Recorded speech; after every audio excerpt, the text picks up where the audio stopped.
JPSC की तैयारी अब सपना नहीं। सब्सक्राइब करें कौटिल्य पीसीएस के इस यूट्यूब चैनल को और जेपीएससी की पूरी तैयारी करें बिल्कुल फ्री। हेलो एस्पिरेंट्स, आप सभी का स्वागत है कौटिल्य पीसीएस के इस यूट्यूब प्लेटफॉर्म पर। जैसा कि मैं बताया था, मैं कुछ दिनों के लिए अपने सिटी से बाहर हूँ, अपने घर से बाहर हूँ, तो हो सकता है कि 2-3 दिन का और समय लग जाए, पर मैं यहाँ आपके लिए लेके आया हूँ करेंट अफेयर्स का एक सेशन। और मैं आपको बताना चाहता हूँ कि ये सेशन जो है मैं रेलवे स्टेशन पे बैठ के रिकॉर्ड कर रहा हूँ। तो अगर किसी तरीके का अननेसेसरी वॉइस आप तक जा रहा हो तो कमेंट बॉक्स में बताएंगे, मैं उसे डिनॉइज़ करने का प्रयास करूँगा जब वीडियो आपके लिए प्रीमियर पे लगाया जाएगा उस समय। आइए शुरू करते हैं और देखते हैं आज के महत्वपूर्ण करंट अफेयर्स के सेशन को, जिसमें हम बात करेंगे 10 अक्टूबर से लेकर 12 अक्टूबर तक के महत्वपूर्ण करंट अफेयर्स को, जो कि झारखंड से संबंधित हैं। यहाँ से कौन से सवाल पूछे जा सकते हैं, कैसे सवाल पूछे जा सकते हैं, हम उस पर बात करेंगे और आगे बढ़ेंगे और शुरू करेंगे अपने आज के इस सेशन को। आइए शुरू करते हैं।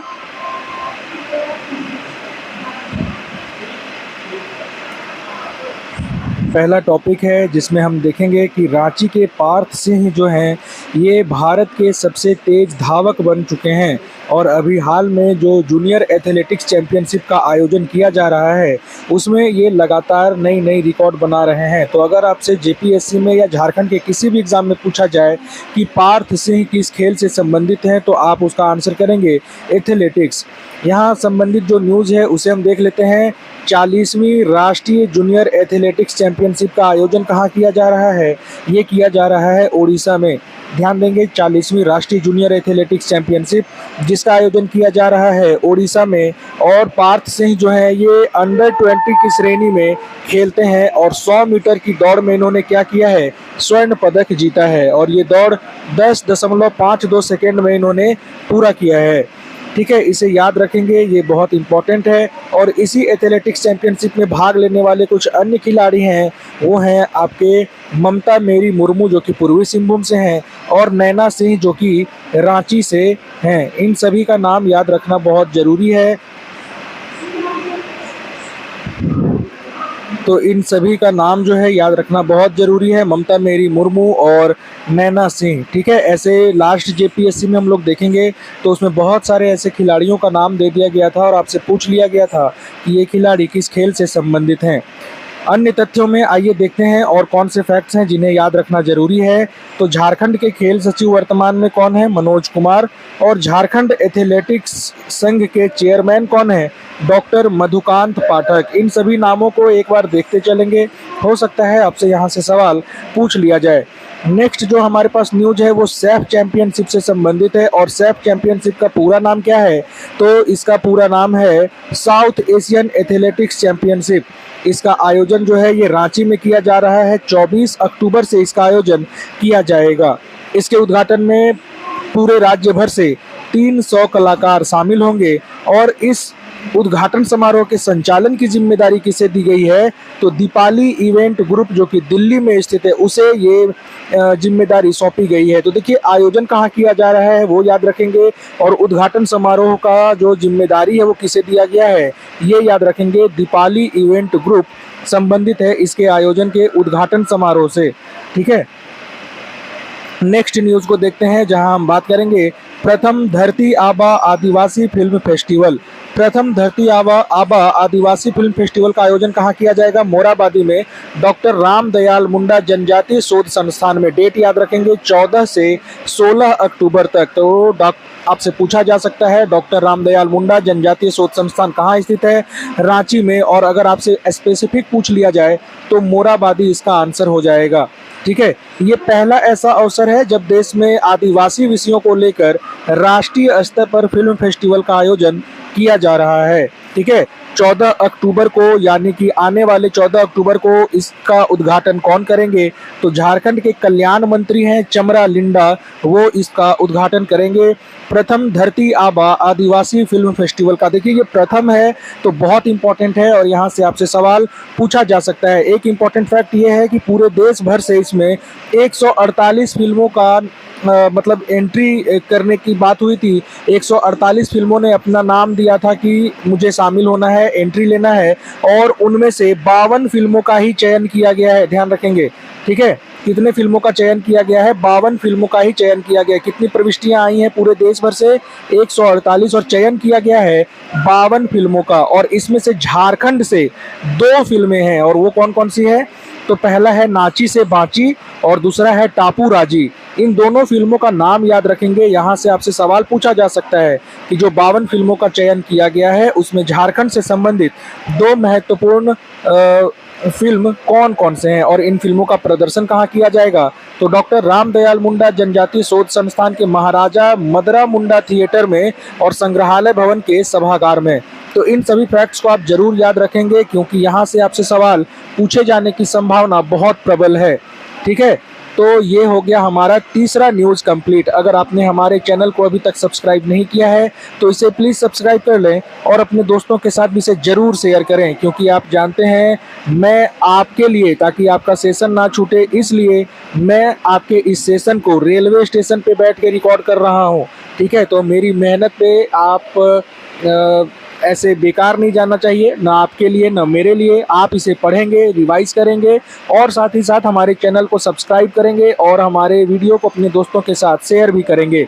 नेक्स्ट न्यूज़ जो है वो है धनबाद में ग्रीन हब एनर्जी परियोजना की शुरुआत की गई है। यहाँ से आपसे सीधा सवाल पूछा जा सकता है कि झारखंड में ग्रीन एनर्जी हब की शुरुआत कहाँ की गई है? तो जिला का नाम याद रखेंगे, धनबाद। ठीक है, धनबाद में इसकी शुरुआत की गई है। और ये क्या करेगा? तो कोयला आधारित क्षेत्र में सौर एवं बायो एनर्जी के उपयोग को बढ़ावा देगा। जो कोल सेक्टर है उसमें किस चीज़ को बढ़ावा देगा?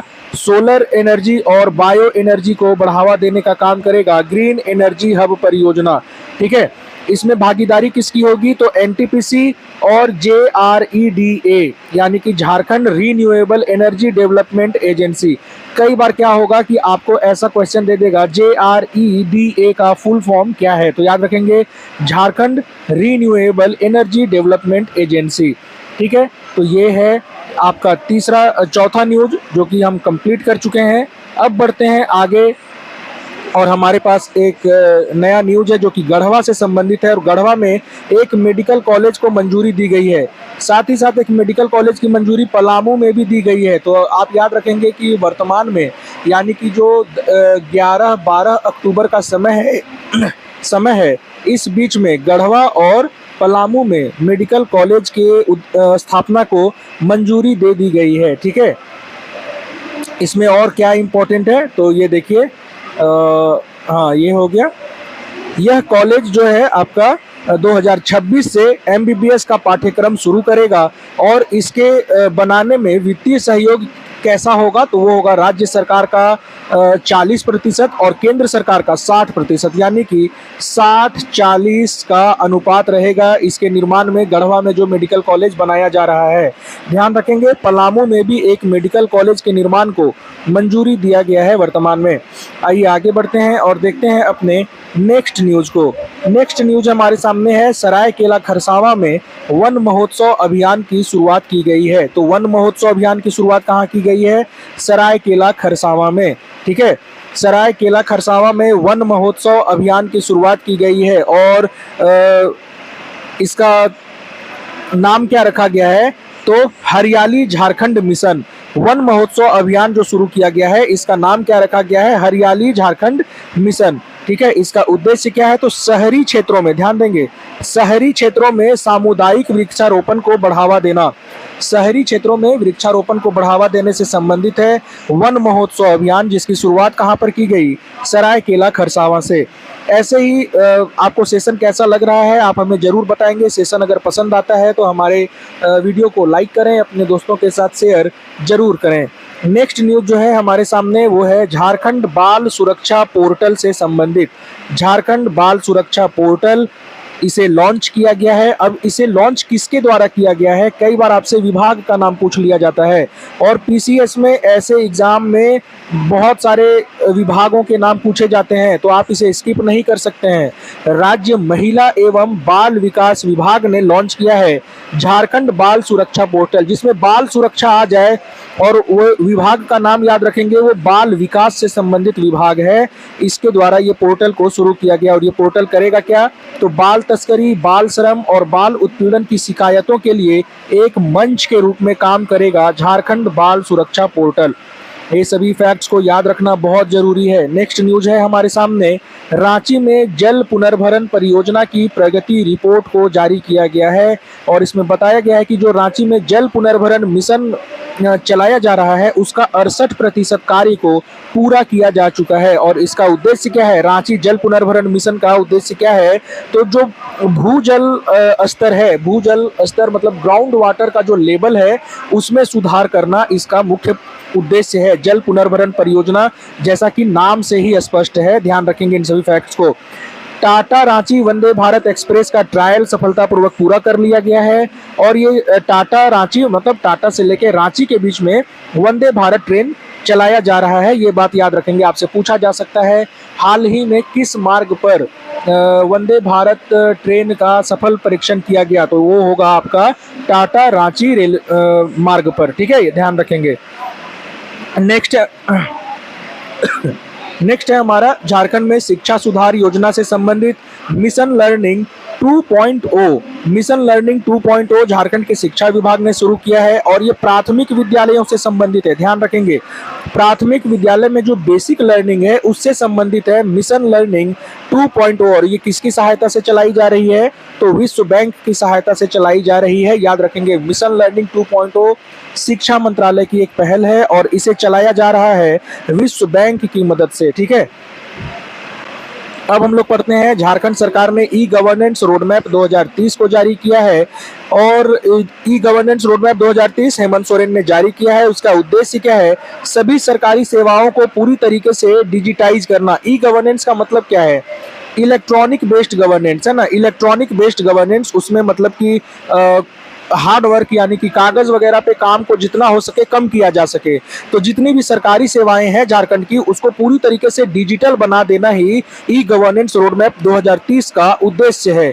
इसमें कौन कौन से किसके सहयोग से तैयार किया गया है इस रोडमैप को, तो सबसे पहले झारखंड राज्य सूचना प्रौद्योगिकी विभाग NIC और ministry of electronics and information technology इसके द्वारा तैयार किया गया है, इसे ध्यान रखेंगे, ठीक है।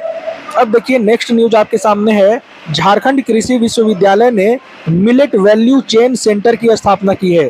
झारखंड कृषि विश्वविद्यालय में कौन है, बिरसा कृषि विश्वविद्यालय, जो कि कहाँ स्थित है, रांची में, है ना। अब आप हमें कमेंट बॉक्स में बताएंगे कि बिरसा एग्रीकल्चर यूनिवर्सिटी की स्थापना कब की गई थी और इसी के द्वारा मिलेट वैल्यू चेन सेंटर की शुरुआत की गई है। तो आपसे पूछा जा सकता है, 4 ऑप्शन दे देगा और उसमें पूछ लेगा कि निम्नलिखित में से किस संस्था के द्वारा मिलेट वैल्यू चेन की शुरुआत की गई है, तो उसका आंसर हो जाएगा बिरसा कृषि विश्वविद्यालय रांची। आप कमेंट बॉक्स में जरूर बताएंगे कि इसका स्थापना कब किया गया था, ठीक है। इसका उद्देश्य क्या है इस मिलेट वैल्यू चेन सेंटर का, तो मोटे अनाज का उत्पादन, प्रसंस्करण और विपणन को बढ़ावा देना। इसे किस नाम से स्वीकृति दी गई है मिलेट वैल्यू चेन सेंटर को, तो श्री अन्न मिशन के नाम से। आप जानते हैं जो मिलेट है, जो मोटा अनाज है, उसे श्री अन्न का नाम दिया गया था भारत सरकार के द्वारा। नेक्स्ट जो हमारे पास न्यूज है वो है बोकारो स्टील प्लांट से संबंधित, और बोकारो स्टील प्लांट ने ग्रीन स्टील उत्पादन की दिशा में एक पहल शुरू की है, उसके बारे में यहाँ आपको जानकारी दिया जा रहा है। सेल कौन है, स्टील अथॉरिटी इंडिया लिमिटेड, उसके द्वारा 2026 तक हाइड्रोजन बेस्ड स्टील प्रोडक्शन तकनीक का सफल परीक्षण करने का शुरुआत किया जाएगा, ठीक है। तो अगर आपसे पूछे कि सेल बोकारो के द्वारा हाइड्रोजन बेस्ड स्टील प्रोडक्शन तकनीक का परीक्षण कब किया जाएगा, तो वो है वर्ष 2026। इसरो वगैरह से बहुत सारा ऐसा पूछा जा सकता है कि उसका प्रोजेक्ट कब संभावित है, हो सकता है आपसे यहाँ भी ऐसा पूछ लिया जाए। यह पहल जो है आपका हाइड्रोजन बेस्ड स्टील प्रोडक्शन का पहल जो है ये कार्बन उत्सर्जन को घटाने और पर्यावरण अनुकूल स्टील उत्पादन को बढ़ावा देने से संबंधित है। ठीक है, भारत सरकार की नेशनल ग्रीन हाइड्रोजन मिशन के अंतर्गत ही इसे शुरू किया गया है। अब आप हमें कमेंट बॉक्स में एक और बताएंगे कि भारत सरकार का जो राष्ट्रीय हरित हाइड्रोजन मिशन है इसकी शुरुआत कब की गई थी। मैंने अपने लास्ट जो आपको पीसीएस वगैरह के लिए करंट अफेयर्स उपलब्ध करवाया था, मैंने उसमें आपको बहुत डिटेल में इसके बारे में बताया है, राष्ट्रीय हरित हाइड्रोजन मिशन के बारे में। और नवीन एवं नवीकरणीय ऊर्जा मंत्रालय के अभी मंत्री कौन है ये भी मैं आपको बता चुका हूं, तो उनका भी नाम आप हमें कमेंट बॉक्स में जरूर बताएंगे। ठीक है, आइए देखते हैं अपने नेक्स्ट टॉपिक को। और हमारे सामने नेक्स्ट टॉपिक है वो है रांची यूनिवर्सिटी से संबंधित। रांची यूनिवर्सिटी ने क्या शुरू किया है, new education policy implementation cell.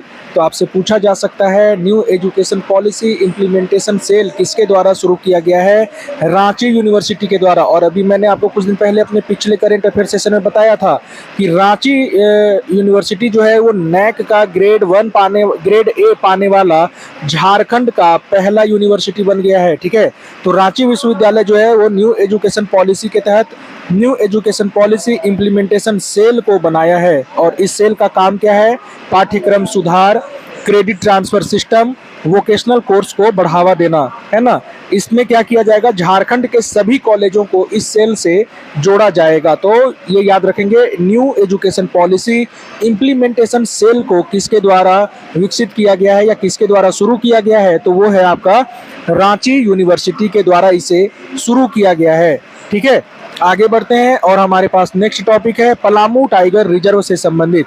Palamu tiger reserve में वाटर होल डेवलपमेंट प्रोजेक्ट को शुरू किया गया है। क्या वाटर होल डेवलपमेंट प्रोजेक्ट कहाँ शुरू किया गया है, पलामू टाइगर रिजर्व में। वन विभाग ने पलामू टाइगर रिजर्व में वाटर होल डेवलपमेंट प्रोजेक्ट की शुरुआत की है। और इस योजना के तहत क्या किया जाएगा, कृत्रिम जलाशय और वर्षा जल संचयन संरचनाओं का निर्माण किया जाएगा। कृत्रिम जलाशय का निर्माण किया जाएगा ताकि जो बारिश का पानी होता है वो यहाँ पे जम सके और साथ ही साथ बाकी मौसम में भी यहाँ पानी रह सके, जिससे वन्य जीवों को जल का संकट ना हो। तो वाटर होल डेवलपमेंट प्रोजेक्ट कहाँ शुरू किया गया है, पलामू टाइगर रिजर्व में, याद रखेंगे। नेक्स्ट हमारे सामने है आदिवासी शिक्षा उत्कृष्टता मिशन से संबंधित। अब झारखंड सरकार ने क्या किया है, आदिवासी बहुल जिलों में, जो झारखंड के आदिवासी बहुल जिलों में, वहां पर क्या करेगा, ट्राइबल एजुकेशन एक्सेलेंस मिशन की घोषणा की है उन जिलों के लिए। अब आपसे क्वेश्चन पूछा जा सकता है कि tribal education excellence mission Jharkhand के किस जिले में लागू किया जाएगा, तो वैसे जिलों में जहां आदिवासी बहुल मात्रा में है या आदिवासियों की संख्या बहुत ज्यादा है, वैसे जगह पे इसे शुरू किया जाएगा। इस मिशन के तहत 25 मॉडल स्कूलों की स्थापना की जाएगी। संख्या याद रखेंगे, जो आदिवासी बहुल जिलों के लिए ट्राइबल एजुकेशन एक्सेलेंस मिशन की शुरुआत की गई है, उसके द्वारा क्या किया जाएगा, 25 मॉडल स्कूलों का निर्माण किया जाएगा। ये संख्या याद रखेंगे, 25 मॉडल स्कूलों का स्थापना किया जाएगा। और अंग्रेजी माध्यम में गुणवत्तापूर्ण शिक्षा यहाँ पे प्रदान किया जाएगा। माध्यम याद रखेंगे, आदिवासी के स्किल से संबंधित है, तो हो सकता है आपके मन में आएगा कहीं उनकी अपनी जो मातृभाषा है उसमें ना हो, तो ऐसा नहीं है, अंग्रेजी भाषा में ही यहाँ पर गुणवत्तापूर्ण शिक्षा जो है वो प्रदान किया जाएगा ट्राइबल स्टूडेंट्स को। ठीक है, और यह योजना किसके द्वारा लाया गया है, तो सामाजिक न्याय एवं समावेशी शिक्षा नीति के तहत लाया गया है। इस योजना को याद रखेंगे। इन सभी फैक्ट्स को याद रखना बहुत जरूरी है और बार बार इसे रिवाइज करते रहेंगे, तभी आप एग्जाम में इन सभी को सही कर पाएंगे। नेक्स्ट जो है हमारे पास किसान सम्मेलन। किसान सम्मेलन जैविक खेती के पर किया गया है। ठीक है, तो आपसे क्वेश्चन पूछा जा सकता है कि झारखंड में जैविक खेती पर किसान सम्मेलन किस जिले में आयोजित किया गया है, और वो जिला है गुमला। ठीक है, तो गुमला जिले में कृषि विभाग द्वारा जैविक खेती एवं प्राकृतिक कृषि पर किसान सम्मेलन आयोजित किया गया। आपसे पूछा जा सकता है कि जैविक खेती पर जो किसान सम्मेलन आयोजित किया गया है झारखंड के गुमला जिले में, उसका नाम क्या रखा गया था, और वो नाम था जैविक खेती एवं प्राकृतिक कृषि। ठीक है, ये नाम याद रखेंगे, गुमला में आयोजित हुआ है, ये भी याद रखेंगे। कार्यक्रम में किसानों को जैव उर्वरक, वर्मी कंपोस्ट और बिना रासायनिक खेती के लाभ बताए गए हैं। और वो लक्ष्य क्या रखा गया है, वर्ष 2030 तक 5 लाख हेक्टेयर भूमि को जैविक खेती के दायरे में लाना। याद रखेंगे, वर्ष 2030 तक कितना, 5 लाख हेक्टेयर भूमि को जैविक खेती के दायरे में लाना इसका उद्देश्य है। इन सभी फैक्ट्स को आप याद रखेंगे, ठीक है। नेक्स्ट जो है हमारे पास न्यूज, वो है आपका झारखंड हाईकोर्ट से संबंधित। 11 अक्टूबर को झारखंड हाईकोर्ट ने एक महत्वपूर्ण फैसले में कहा कि ग्रामीण क्षेत्रों में भूमि अधिग्रहण से पहले ग्राम सभा की सहमति अनिवार्य होगी। आपको पता होगा कि जब भी किसी क्षेत्र में भूमि एक्वायर की जाती है तो वहाँ के ग्राम सभा की जो ग्राम सभा का रोल है वो बहुत महत्वपूर्ण हो जाता है पेसा एक्ट के तहत और फॉरेस्ट राइट्स एक्ट के तहत। पेसा एक्ट अगर कहीं पे है तो वहाँ तो बहुत ज़्यादा इंपॉर्टेंट हो जाता है, क्योंकि वो अनुसूचित जनजाति से संबंधित भूमि का मामला हो जाता है, ठीक है। तो ये बहुत इंपॉर्टेंट तो नहीं है, पर हम लोग अब आगे देखते हैं। नेक्स्ट हमारे पास एक इम्पॉर्टेंट न्यूज है और वो है देवघर में पर्यटन विकास के लिए नई योजना देवघर दर्शन सर्किट। देवघर दर्शन सर्किट का शुरुआत किया गया है देवघर में पर्यटन को बढ़ावा देने के लिए। इसके तहत किन धामों को जोड़ा जाएगा, तो बाबा वैद्यनाथ धाम, नंदन पहाड़ और त्रिकूट पहाड़ को एक धार्मिक सर्किट के रूप में विकसित किया जाएगा। देखिए, आपसे पूछा जा सकता है कि देवघर दर्शन सर्किट में कौन कौन से स्थल शामिल हैं, तो वो स्थल है बाबा वैद्यनाथ धाम, नंदन पहाड़ और त्रिकूट पहाड़। ये तीनों को आप जरूर याद रखेंगे, यहाँ से सवाल बनाए जाने की संभावना बहुत ज़्यादा है। नेक्स्ट है झारखंड स्टार्टअप इनोवेशन चैलेंज 2025 की घोषणा की गई है। किसके द्वारा? उद्योग विभाग के द्वारा झारखंड स्टार्टअप इनोवेशन चैलेंज की शुरुआत की गई है। यह प्रतियोगिता क्या करेगा? राज्य के युवाओं को नवाचार आधारित व्यापारिक विचार प्रस्तुत करने के लिए प्रोत्साहित करेगा और इसके तहत विजेताओं को 10 लाख रुपए तक का सीड फंड प्रदान किया जाएगा, ठीक है। तो ये कितना पुरस्कार दिया जाएगा, किस विभाग के द्वारा शुरू किया गया, इन सभी फैक्ट्स को जरूर याद रखेंगे। नेक्स्ट जो है हमारे सामने वो है झारखंड सरकार ने हरित पंचायत मिशन की शुरुआत की है। हरित पंचायत मिशन की शुरुआत की गई है झारखंड सरकार के द्वारा जलवायु परिवर्तन से निपटने के लिए। इस मिशन के तहत क्या किया जाएगा? प्रत्येक पंचायत में कम से कम 1000 पौधे लगाने का लक्ष्य रखा गया है। देखिए, ध्यान रखेंगे, कम से कम कितने लगाने हैं? 1000। कम से कम 1000 पौधे लगाए जाएंगे हरित पंचायत मिशन के तहत जलवायु परिवर्तन से निपटने के लिए। पंचायत स्तर पर ग्रीन रिपोर्ट कार्ड तैयार किया जाएगा, जिसमें वृक्षारोपण, जल संरक्षण, कचरा प्रबंधन की प्रगति दर्ज की जाएगी। देखिए, यहाँ से आपसे सवाल कैसे पूछा जा सकता है? आपसे पूछा जाएगा हरित पंचायत मिशन के तहत पंचायतों में न्यूनतम कितने पौधे लगाने का लक्ष्य रखा गया है, तो न्यूनतम है 1000 पौधे। और आपसे ये भी पूछा जा सकता है कि हरित पंचायत मिशन के तहत ग्रीन रिपोर्ट कार्ड किस स्तर पर तैयार किया जाएगा, और वहाँ ऑप्शन में रहेगा ग्राम स्तर, पंचायत स्तर, प्रखंड स्तर, और वहाँ पे आंसर क्या होगा आपका? पंचायत स्तर। तो इन सभी को आप जरूर याद रखेंगे, यहीं से क्वेश्चन फंसता है, ठीक है। इसका उद्देश्य क्या है? तो ग्रामीण पर्यावरण को सुधारना, जलवायु अनुकूलन के हिसाब से विकास करना और ग्रामीण लोगों को पर्यावरणीय जागरूकता से जोड़ना, ये इसका मुख्य उद्देश्य है। अब हमारे सामने एक बहुत महत्वपूर्ण टॉपिक है, वो है प्रधानमंत्री धन धान्य कृषि योजना से संबंधित। 11 अक्टूबर को प्रधानमंत्री ने क्या किया है? धन धान्य कृषि योजना की शुरुआत की है और साथ ही साथ दलहन आत्मनिर्भरता मिशन की भी शुरुआत की है। अब जो धन धान्य कृषि योजना है, इसके 5 उद्देश्य बताए गए हैं, और वो 5 उद्देश्य कौन कौन से हैं? तो पहला है कृषि उत्पादकता को बढ़ाना, फसल विविधीकरण और टिकाऊ कृषि पद्धतियों को प्रोत्साहित करना। तीसरा है पंचायत और ब्लॉक स्तर पर फसल उपरांत भंडारण क्षमता को बढ़ाना। चौथा है विश्वसनीय जल पहुंच के लिए सिंचाई बुनियादी ढांचे में सुधार करना। और पांचवा है किसानों के लिए अल्पकालिक और दीर्घकालिक कृषि ऋण तक अधिक पहुंच को सक्षम बनाना। तो इन 5 जो उद्देश्य यहाँ पर बताए गए हैं, इन 5 उद्देश्य को आप कंटिन्यू रिवाइज करेंगे, और क्योंकि आपसे यहाँ पर पूछा जा सकता है 4 ऑप्शन में से कोई भी एक ऐसा रहेगा जिसका ये उद्देश्य नहीं होगा, और आपसे पूछा जा सकता है कि निम्नलिखित में से कौन सा इस प्रधानमंत्री धन धान्य कृषि योजना का उद्देश्य नहीं है। इस योजना की शुरुआत जो है, तो उसके लिए क्या करना होगा? आपको रिवाइज करना होगा, तभी आप ऐसे क्वेश्चन को डील करने के लिए रेडी रह पाएंगे, ठीक है। मैं आपको बार बार क्यों बोल रहा हूँ रिवाइज करना, क्योंकि मैंने भी बहुत सारे एग्जाम दिए हैं जिसमें अगर आप रिवाइज करके नहीं जाते हैं तो आपका बहुत लल्लू पल्लू जैसा क्वेश्चन जो है आपका गलत हो जाता है, ठीक है। तो उससे अगर बचना है तो आपको कंटिन्यू रिवाइज करना होगा। इस योजना की जो शुरुआत है ये की गई है 100 जिलों में, देश भर के 100 जिलों में इसकी शुरुआत की गई है और इसमें झारखंड के 2 जिले शामिल हैं। कौन कौन से? एक सिमडेगा और दूसरा पश्चिमी सिंहभूम। बाकी राज्यों से भी संबंधित लिख दिया गया है। बिहार से इसमें 7 जिले शामिल हैं, उत्तर प्रदेश से 12 जिले शामिल हैं। ये सभी नाम यहाँ पर दिया हुआ है, आप पढ़ सकते हैं। पीडीएफ आपको हमारे व्हाट्सएप ग्रुप पर मिल जाएगा। व्हाट्सएप ग्रुप का लिंक आपको डिस्क्रिप्शन बॉक्स में मिल जाएगा। वहाँ पीसीएस और यूपीएससी दोनों व्हाट्सएप ग्रुप का लिंक मिल जाएगा। आप जिस भी एग्जाम की तैयारी कर रहे हैं आप हमारे ग्रुप में जुड़ सकते हैं, चाहे वो पीसीएस का ग्रुप हो चाहे वो यूपीएससी का ग्रुप हो, ठीक है। ध्यान रखेंगे मणिपुर से भी एक जिला इस प्रधानमंत्री धन धान्य कृषि योजना में शामिल किया गया है और उसका नाम है तमेंगलोंग। तमेंगलोंग मणिपुर में है, याद रखेंगे क्योंकि मणिपुर कंटिन्यू न्यूज में है तो हो सकता है कि आपसे यहाँ से सवाल बना लिया जाए या पूछ लिया जाए। नेक्स्ट है बजट। प्रधानमंत्री धन धान्य कृषि योजना के लिए 24,000 करोड़ रुपए के बजट को मंजूरी दी गई है और वहीं जो हम दलहन आत्मनिर्भरता मिशन की बात कर रहे थे इसके लिए 11,440 करोड़ रुपए के बजट को मंजूरी प्रदान की गई है। दलहन आत्मनिर्भरता मिशन तहत के लक्ष्य क्या रखा गया है? वर्ष 2030 तक दलहन खेती का क्षेत्र को 35 लाख हेक्टेयर तक विस्तृत करना या फैलाना। तो ध्यान रखेंगे कितना? 35 लाख हेक्टेयर की बात कर रहा है। नेक्स्ट है हमारे सामने एक बहुत important, Asia Pacific paediatric association के अध्यक्ष चुने गए हैं डॉक्टर सुजीत चौधरी। और डॉक्टर सुजीत चौधरी जो है वो रांची के कांके क्षेत्र के निवासी हैं। तो आपसे पूछा जा सकता है एशिया पैसिफिक पीडियाट्रिक एसोसिएशन के अध्यक्ष और वो हैं डॉक्टर सुजीत चौधरी, ठीक है। नेक्स्ट है इंडियन साइकेट्रिक सोसाइटी की झारखंड शाखा के अध्यक्ष कौन है? तो वो हैं doctor Varun Mehta. Indian psychiatric society के झारखंड शाखा के अध्यक्ष कौन है? डॉक्टर वरुण मेहता।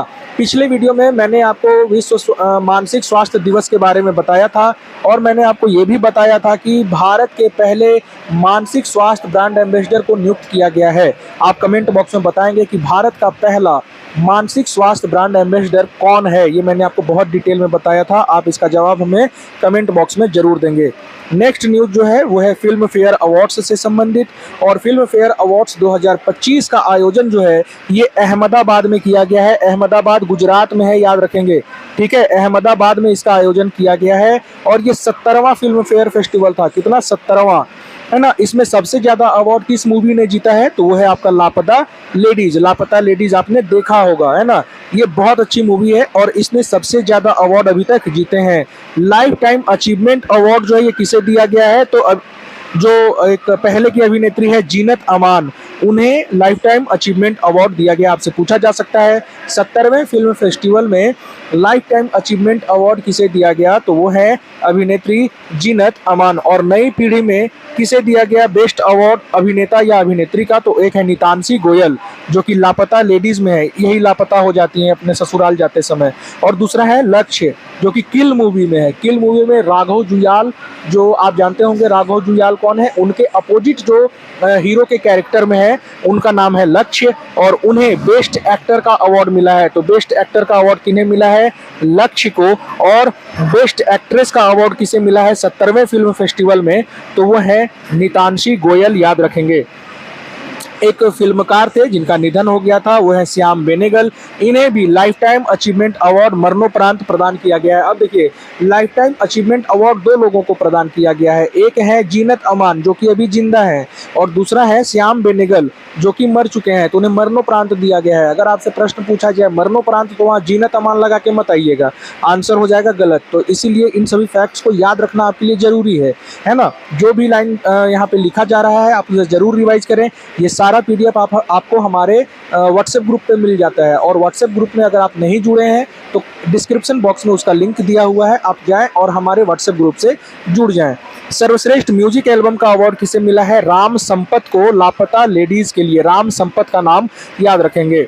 नेक्स्ट है बेस्ट प्लेबैक सिंगर मेल में अवार्ड मिला है अरिजीत सिंह को, लापता लेडीज मूवी के लिए ही, जो उसमें सजनी रे वाला गाना है उसके लिए ये अवार्ड मिला है ना। और बेस्ट प्लेबैक सिंगर फीमेल में किसे मिला है तो वो है मधुबंती बागची, जो कि आप स्त्री 2 देखे होंगे तो तमन्ना भाटिया जिसपे आइटम सॉन्ग की है आज की रात, वो उस गाने को कौन गाई है, मधुबंती बागची, है ना। तो उसको उनको मिला है बेस्ट प्लेबैक सिंगर फीमेल का अवार्ड, है ना। तो लाइफ टाइम अचीवमेंट अवार्ड 2 लोगों को दिया गया है, जीनत अमान और श्याम बेनेगल। इसमें मरणोपरांत कौन है, श्याम बेनेगल, ठीक है। और सीने आइकॉन अवार्ड किसे दिया गया है 70वें फिल्म फेस्टिवल में, ये 3 लोगों को दिया गया है। एक है नूतन, दूसरी है मीना कुमारी और तीसरे हैं दिलीप कुमार, जिनका निधन हो चुका है, दिलीप कुमार जी का, ठीक है। तो अगर सीने आइकॉन अवार्ड के बारे में पूछे तो ये तीनों को सीने आइकॉन अवार्ड मिला है। और लाइफ टाइम अचीवमेंट अवार्ड वो है जीनत अमान और दूसरे हैं आपके श्याम बेनेगल, जिनको कि मरणोपरांत ये अवार्ड दिया गया है। नेक्स्ट न्यूज है झारखंड राज्य दिवस के बारे में, 15 नवंबर को मनाया जाता है। इसमें इंपॉर्टेंट बस थीम है, आपसे वर्ष 2025 की थीम पूछी जा सकती है और वो थीम है झारखंड गौरव 2025। ये देखिए नेक्स्ट न्यूज जो हम बात कर रहे थे कि पलामू में भी मेडिकल कॉलेज का निर्माण को मंजूरी दिया गया है और यहाँ भी केंद्र सरकार 60% व्यय को